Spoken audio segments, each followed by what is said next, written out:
இன்னைக்கு நம்ம பார்க்குற ரெசிபி என்ன கேட்டீங்கன்னா, இன்னைக்கு நல்ல ஒரு சூப் பார்க்க போறோம். ஸோ ஃபர்ஸ்ட் நம்ம என்ன பண்றோம்னா, கொஞ்சமா எண்ணெய், இந்த இஞ்சி இருக்குல்ல, இந்த இடிச்சு வச்சிருக்க இந்த இஞ்சி இதுல போடுறோம். பூண்டு, அவ்வளவுதான். சும்மா தக்காளி கொஞ்சமா. ரைஸ்ல நல்லா சுடுசுட சாதத்தை ரெடி பண்ணிட்டு அந்த சாதத்துல வந்து இந்த சூப் ரெடி பண்ணி அதுல ஊத்தி மிக்ஸ் பண்ணி சாப்பிட்டோம்னா அப்போ அந்த தக்காளி டேஸ்ட் இருந்ததுன்னா உங்களுக்கு சாப்பிடுறது நல்லா இருக்கும். இந்த கொத்தமல்லி தண்டு இருக்கு பாத்தீங்களா, இந்த தண்டு, இப்ப இந்த தண்டு போட்டாச்சு. இது கூட வந்து கொஞ்சம் கருவேப்பிலை, இந்த நெஞ்சு எலும்பு இதுல போடுறோம். இதுக்கப்புறம் நம்ம கிட்ட இருக்க ஸ்பைசஸ் பொடி எல்லாத்தையும் போட்டுறோம். மல்லித்தூள், அதுக்கப்புறம் மிளகாத்தூள், கொஞ்சோண்டு மஞ்சத்தூள், தேவையான அளவுக்கு தண்ணி ஊத்துறோம்.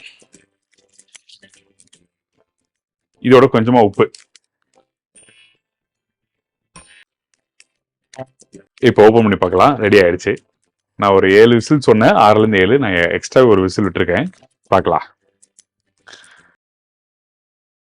இந்த சூப்பை வடிகட்ட ஆரம்பிக்கிறோம். அவ்வளவுதான்.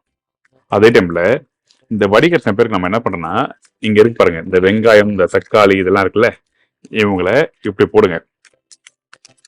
அந்த இஞ்சி, அந்த பூண்டு எல்லாம் இருக்குல்ல, அதெல்லாம் இதுல போட்ட பிறகு நம்ம என்ன பண்ணோம்னா, இதை நல்லா ஸ்கியூஸ் பண்ணணும். அவ்வளவுதான்.